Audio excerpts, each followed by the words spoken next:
Bonsoir à tous, j'espère que vous allez bien. C'est l'avant-dernier live de cette année. Ah, c'est bientôt fini. Le Nigeria, sur le point d'adopter le Bitcoin. C'est un projet de loi qui est en train de passer. On verra bien si ça va être accepté ou pas. Pendant un moment, il n'y a pas si longtemps encore, le Nigeria avait banni les cryptos. Donc c'est marrant de voir qu'ils reviennent en arrière sur leurs décisions comme ça, en tout cas si ça passe. Très beau cas d'utilisation du Bitcoin, ça peut être vraiment un très bon outil dans d'autres pays, on s'en rend pas forcément compte. Je vais faire écho à une news qui se passe justement en Amérique. Le président du comité bancaire du Sénat américain envisage l'interdiction des crypto-monnaies. Alors ça fait écho à toute l'affaire FTX et tout le miasme ambiant qui a été créé autour de ça. Forcément, je sais même pas si le miasme ambiant ça veut dire quelque chose, j'ai voulu dire un mot savant. Et c'est sorti tout seul. Bref, toute la merde qui s'est passée, non, c'est pas élégant.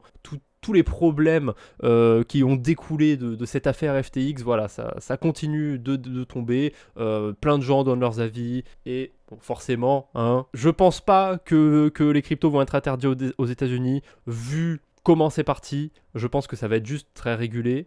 On verra dans quelle mesure. Sincèrement, c'est pas du tout mon domaine. J'y connais rien, mais je vois difficilement les États-Unis interdire Bitcoin et les crypto-monnaies. Et de toute façon, même si c'est interdit, on peut pas l'interdire purement et totalement. Le Bitcoin, c'est ça le souci, quoi. C'est décentralisé, donc aucune entité, théoriquement, peut avoir la main dessus. Après, il y a la fameuse attaque des 51%, plein de soucis, mais à l'échelle du réseau Bitcoin, c'est impossible pour l'instant, je pense, de l'attaquer comme ça, de l'interdire concrètement dans un pays. Solana, ça c'est assez rigolo parce que pendant un moment, il y a eu une époque où toutes les semaines, il y avait un hack sur Solana. Ça pouvait être des wallets, ça pouvait être des protocoles et tout. Ça s'était tassé forcément avec FTX. Mais là, voilà, Predium subit un hack à 4,4 millions de dollars. Je vais pas vous mentir, j'utilisais pas Solana avant et forcément avec le crash de FTX, vu comment ils étaient investis dedans, j'ai encore moins envie d'utiliser cette blockchain. Donc voilà, j'ai pas été me renseigner plus par rapport à ce hack, comment il s'est produit. J'ai vu la news passer plusieurs fois, c'est chaud. Je me demande ce que ça va donner, vraiment. Solana en particulier. Il y a des projets, je m'en fais pas trop pour eux si on a un prochain bull run, mais Solana, sincèrement, je vois difficilement pour l'instant le token Sol refaire un ATH vu toute la merde qui s'est accumulée autour de cette blockchain, quoi. Petite news sur Aztec Network. Inconnu au bataillon pour moi personnellement, mais il réalise une levée de fonds de 100 millions de dollars, donc malgré bear market, malgré tout ça, c'est ce que j'avais dit dans le dernier live ou l'avant-dernier, il y a quand même plein de projets qui continuent d'avancer et tout, et voilà, pour moi ce bear market là ce sera pas le dernier, c'est juste une phase. Petite news sur PayPal, sur Metamask plutôt, qui intègre PayPal comme option de paiement. Alors c'est qu'aux États-Unis, mais on peut acheter directement de l'Ethereum en utilisant PayPal sur Metamask. Voilà, vous avez votre petit Metamask, tac, vous allez dessus, vous avez un bouton Buy Ethereum et vous pouvez en acheter avec PayPal. Pas très étonnant vu que PayPal, niveau crypto, ils sont ok. Bon, Metamask évidemment. News pas étonnante, mais c'est cool. J'ai vu ça sur Twitter. Enfin, j'ai vu ça même plus que sur Twitter. J'ai vu ça sur Rabbi directement. On peut ajouter un RPC custom directement sur Rabbi. C'est hyper important de pouvoir changer le RPC. En gros, pour synthétiser un max, le RPC, c'est ça qui va faire la liaison entre vous et la blockchain. Vous allez passer par là pour communiquer avec la blockchain. Et il y a pas très longtemps sur le réseau Polygon, si je dis pas de bêtises, et je crois qu'il y a eu des attaques aussi sur d'autres réseaux.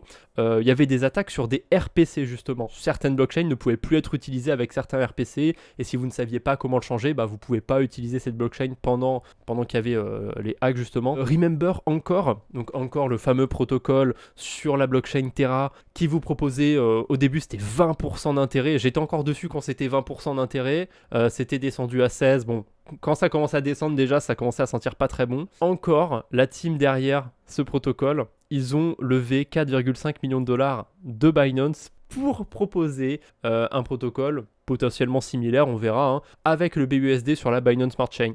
Ambit Finance, ça s'appelle, tiens, je vais follow, ça m'intéresse, je me demande ce que ça va donner. En soi, encore, c'était pas une arnaque ou quoi. Le principe, c'est que vous déposiez des cryptos, vous aviez 20% d'intérêt dessus, bon, ça descendait avec le temps, voilà, c'est 16% au moment où ça s'est pété la gueule et ça avait prévu de descendre encore un petit peu. Mais comment ils faisaient pour vous donner autant d'intérêt? En fait, vous aviez genre 2% de vrai intérêt et le reste, ils avaient des réserves en fait en UST qui étaient sûrement distribuées par la team de Terra. J'en ai aucune idée d'où venaient leurs réserves, mais je suppose que c'est ça.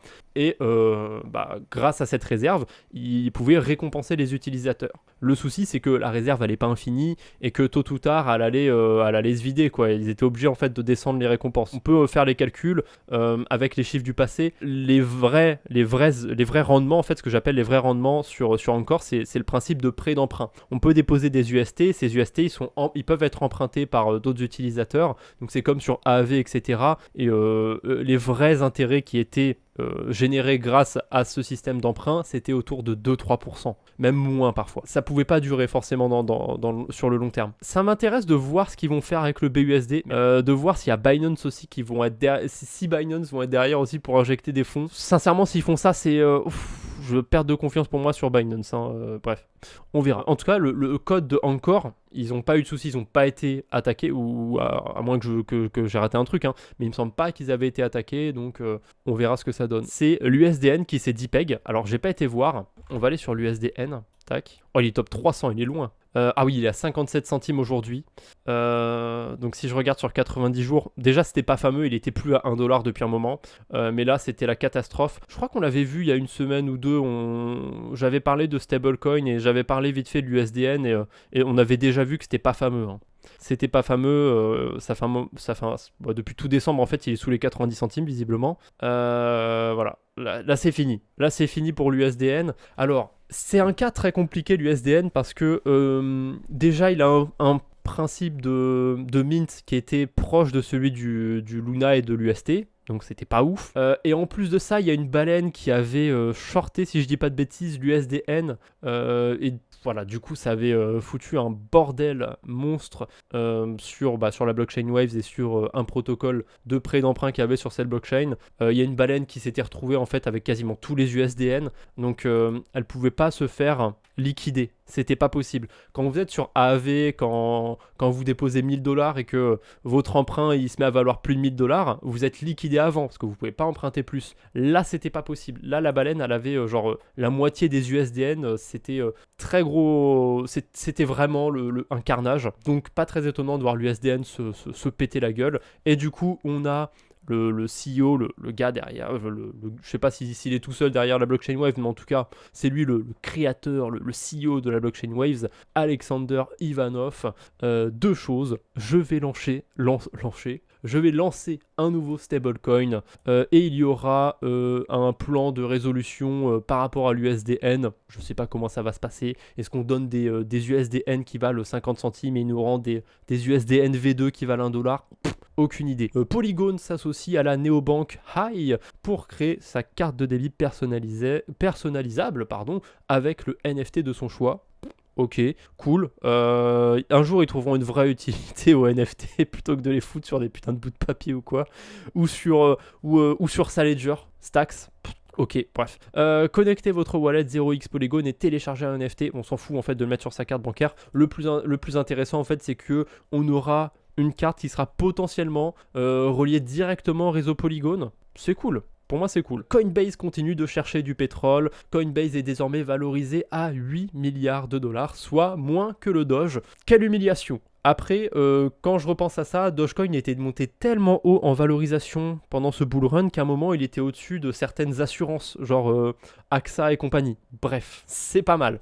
Le cours de son action a réalisé un nouveau plus bas à environ 35$, soit une chute de moins 86% depuis le début de l'année. Bon, soit c'est une boîte dans les cryptos, voilà, ça subit la volatilité des cryptos. Il y a combien de projets qui sont à moins 85, à moins 90%? D'ailleurs, faites attention, il y a quand même un gouffre entre moins 80 et moins 90%. Je le redis vite fait, mais un moins 80%, c'est un prix divisé par 5, et un moins 90%, c'est un prix divisé par 10. Ça veut dire que si vous achetez une crypto qui est divisée par 5, et qu'elle finit par faire un moins 90% au global, au moment où vous l'avez acheté, vous vous êtes divisé par 2. Voilà, entre moins 80 et moins 90, il y a un divisé par 2. Et dernière news, Hong Kong qui vient de lister son premier ETF Bitcoin. C'est déjà un succès puisqu'il a levé 59 millions de dollars quasiment avant cotation. Voilà. Ça continue. C'est super. Et la dernière news, un peu de luxure pour aujourd'hui. J'ai été lire tout l'article, c'est assez fou. Un papy de 88 ans se présente aux urgences avec un obus dans un endroit de son corps où le soleil ne brille jamais. Ça s'est passé à Toulon. Et comme au moment où le gars est arrivé, ils n'étaient pas sûrs que... Enfin, fallait le croire sur parole quand le gars disait qu'il était démilitarisé, l'obus. Ils ont dû évacuer une bonne partie de l'hôpital. Ils ont fait appel à une brigade de déminage et tout. C'est assez marrant. Bref. Voilà, il s'en passe des choses pendant ce bear market. Voilà, sûrement. Voilà, il voulait pas assumer. Il voulait pas assumer ses pertes. Il voulait pas assumer qu'il avait acheté du Shiba. Ouais. Enfin, quelque chose de concret sur cette chaîne Twitch. Bull Run 2024. C'est le nom de ma liste sur CoinGecko et c'est des altcoins des altcoins et BTC évidemment. Je l'ai mis parce que c'est assez évident, même Ethereum en vrai. Au début je les avais pas mis, je les ai juste rajoutés parce que je me suis dit bon forcément j'en aurai d'ici le Bull Run 2024, à moins qu'il y ait vraiment un gros souci sur Bitcoin ou ETH, mais bon.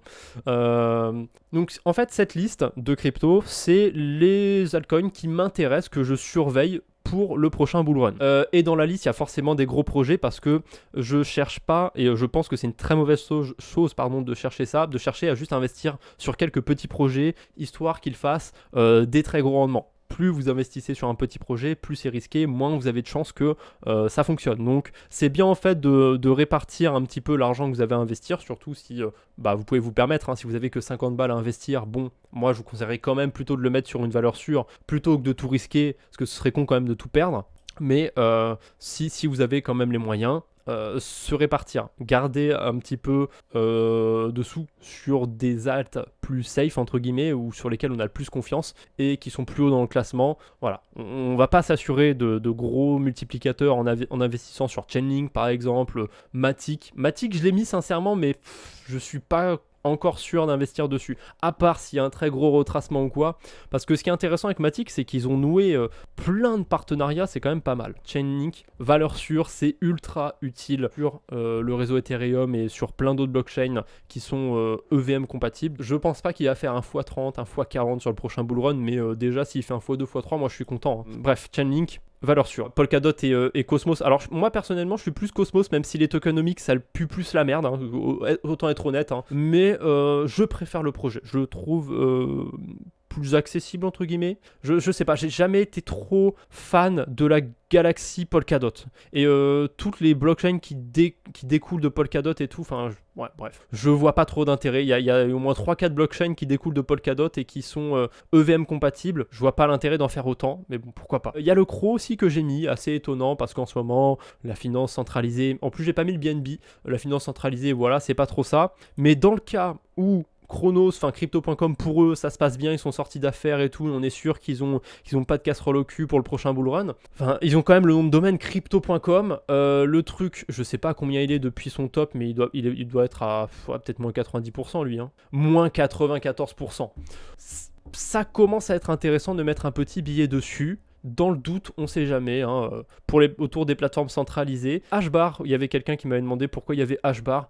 Parce que j'ai vu tout simplement qu'il y avait la DeFi en fait qui se déployait du côté de Hedera Hgraph. Et ça m'intriguait. Donc à ce moment, quand j'ai vu ça en fait, je l'ai mis dans ma liste et j'ai pas creusé plus depuis. Donc il faudrait que je creuse pour savoir si oui ou non je le laisse dans ma liste. Niveau tokenomique, j'ai pas été creusé plus, mais à ce que je vois, il y en a la moitié déjà libérée. Ça va. C'est correct. J'ai mis quelques projets autour des NFT. Alors, si vous me suivez, j'ai jamais trop cru aux NFT, mais c'est pas parce qu'ils sont dans cette liste, je le précise, c'est pas parce qu'ils sont dans cette liste que j'en ai dans mon portefeuille. C'est potentiellement des projets que je vais accumuler d'ici le prochain bull run. Mais j'ai pas mis les gros projets genre Decentraland et Sandbox parce qu'à mon avis, c'est surcoté de fou. Il y a personne qui va sur Decentraland, sur The Sandbox, ils ont un petit peu d'utilisateurs, mais Mana Decentraland, ils ont quoi, 200 utilisateurs. Il y a personne qui fait des transactions et le projet il est encore valorisé 500 millions. Je me souviens quand je parlais de du GST et tout, bon, les tokenomics c'était de mon côté,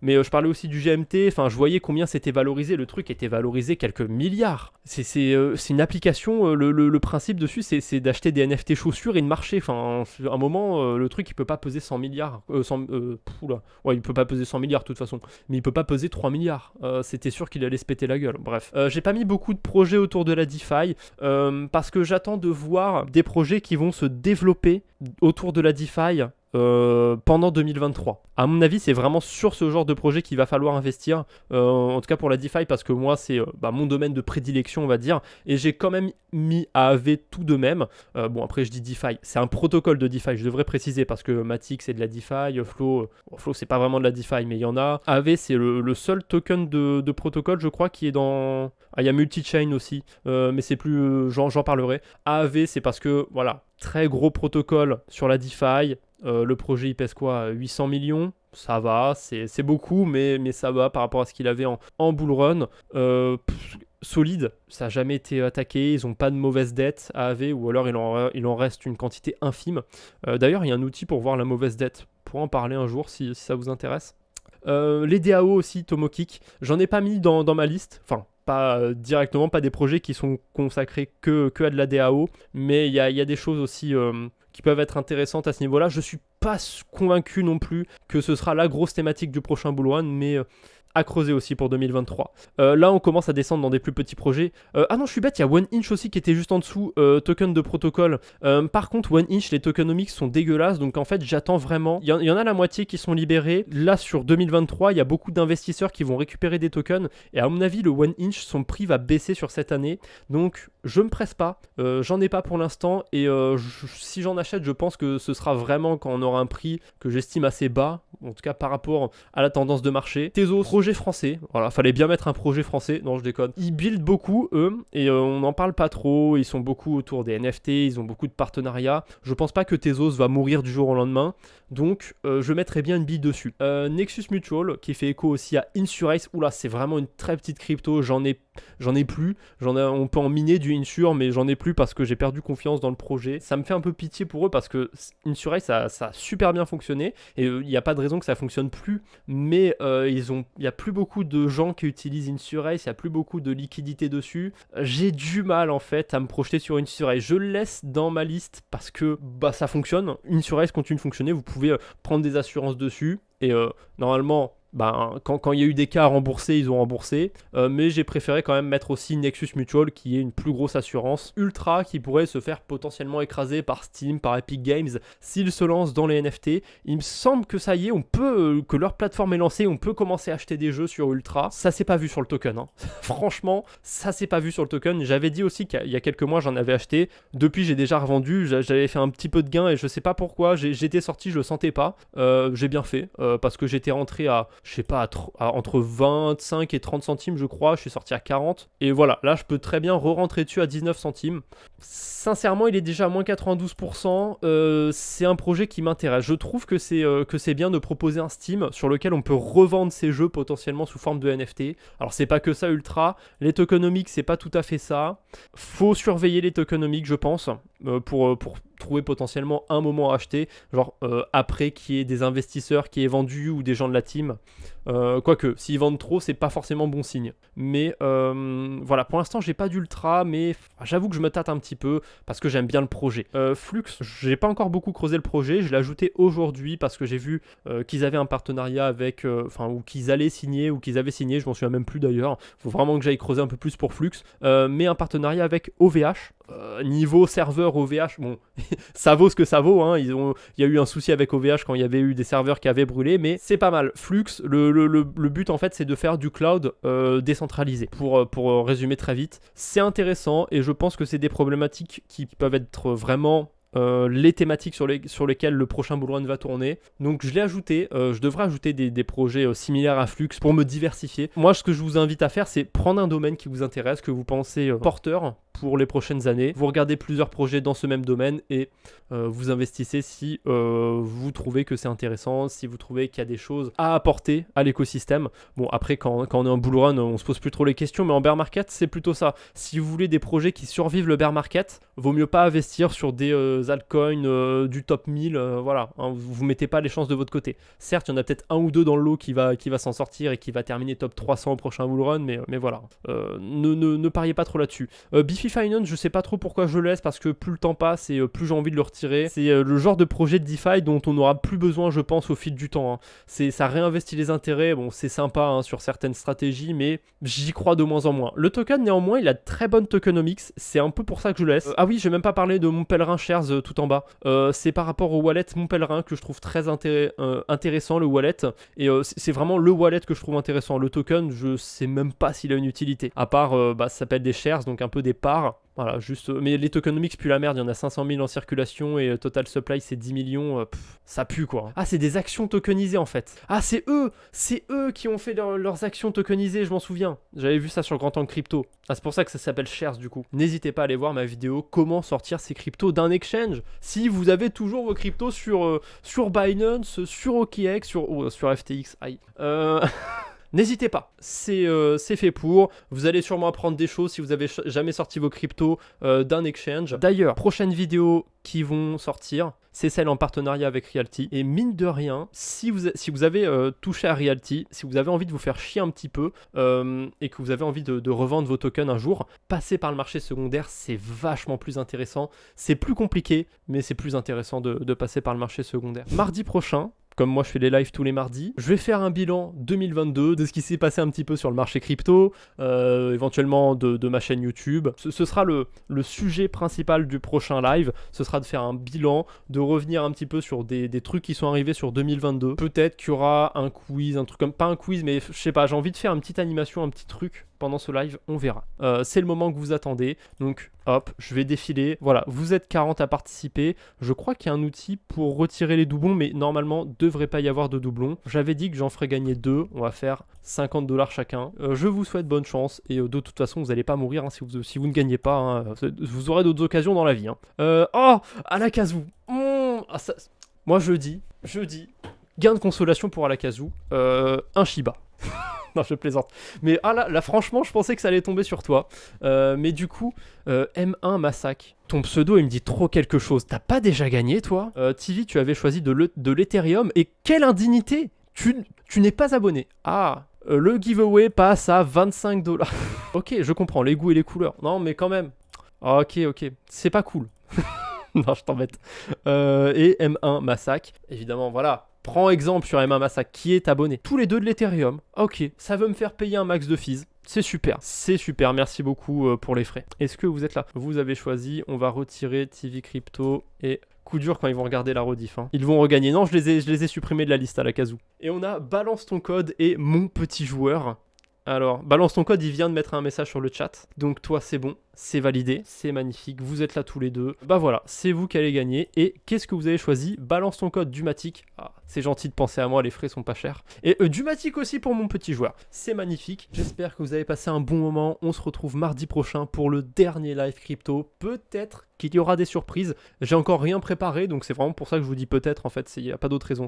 C'est pas sûr, mais venez, ça va être cool. C'est tout, venez, voilà, vous allez voir ma belle tronche et tout. Enfin, qu'est-ce qu'il pourrait y avoir de mieux à faire le 27 décembre au soir, un mardi, sincèrement. Allez, je vous embête pas plus longtemps. Passez une bonne soirée, une bonne nuit et à la prochaine. Merci beaucoup.